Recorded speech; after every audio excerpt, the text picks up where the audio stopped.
Cara tarik tunai ATM Bank Jateng di gerai ATM BNI, caranya adalah sebagai berikut. Pertama, kita masukkan kartu ATM ke dalam mesin ATM dengan benar. Untuk logo chip letaknya di atas dan paling depan. Kemudian jika sudah benar, kita masukkan dan kita dorong. Kemudian di layar monitor kita diminta untuk pilih bahasa. Untuk mempermudah kita bisa memilih Indonesia.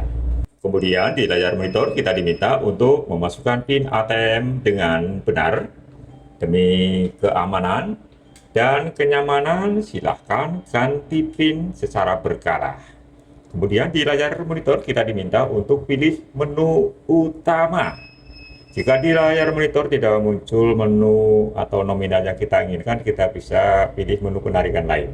Tapi jika di layar monitor muncul nominal yang kita inginkan, kita tinggal tekan saja. Kali ini saya akan tarik 1 juta, maka kita tekan 1 juta. Kemudian di layar monitor kita diminta untuk pilih jenis rekening, kita pilih saja dari rekening tabungan. Harap tunggu, transaksi sedang diproses. Kemudian ambil kartu ATM pada mesin ATM. Dan jangan lupa ambil uang pada mesin ATM.